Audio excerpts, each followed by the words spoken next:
तो दोस्तों, आज के इस वीडियो में मैं आपसे बात करने वाला हूँ ब्लडी मैरी के बारे में। जी हाँ दोस्तों, ब्लडी मैरी एक रानी जो कि अपने ही महल में नौकरों की तरह काम करती थी और उसके गर्भवती होने पर उसके पेट में एक इंसानी बच्चा नहीं बल्कि एक भूत निवास करता था। तो दोस्तों, चलिए इस कहानी की शुरुआत करते हैं। ये कहानी है इंग्लैंड की। इंग्लैंड की राजगद्दी साल 1509 से लेकर 1547 तक हेनरी के हाथों में हुआ करती थी। राजा हेनरी की कई पत्नियां और एलिजाबेथ व मैरी नामक 2 बेटियां थीं। इनमें से मैरी राजा की पहली पत्नी की बेटी थी। राजा हेनरी को मैरी ज़्यादा पसंद नहीं थी, इसलिए वो उसके साथ बुरा व्यवहार करते थे। मैरी महल के नौकरों के साथ महल का काम करती थी। अगर मैरी कुछ कह भी दे तो राजा उसकी कोई बात नहीं मानते थे। सन 1547 में जब राजा हेनरी की मौत हो गई तो प्रजा की इच्छा अनुसार 16वीं शताब्दी के दौरान हेनरी की पहली बेटी मैरी को इंग्लैंड की राजगद्दी दे दी गई। वह इंग्लैंड की रानी बन गई। उस समय इंग्लैंड के हालात बहुत अच्छे नहीं थे। इंग्लैंड कैथोलिक और प्रोटेस्टेंट इन 2 धर्मों के बीच में बट गया था। उस समय दोनों धर्मों के लोगों के बीच जंग छिड़ी हुई थी।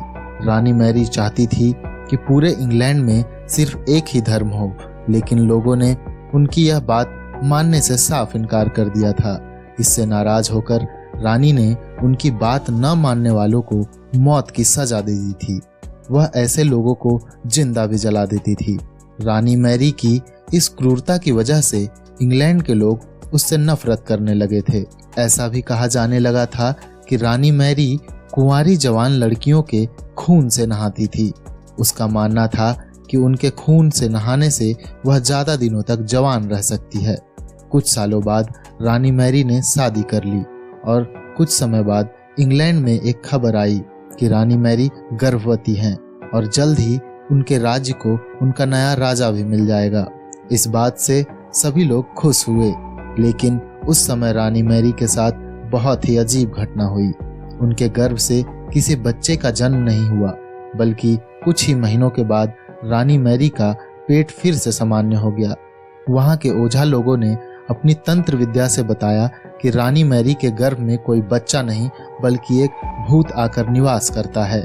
कुछ समय बाद फिर रानी मैरी के गर्भ में वही भूत आकर रहने लगा और फिर से गर्भवती हो गई।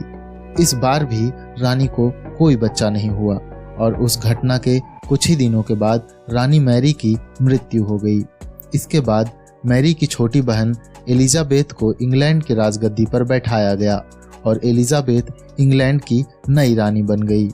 रानी मैरी की क्रूरता की वजह से इंग्लैंड के लोग उसे एक निर्दयी औरत मानते थे।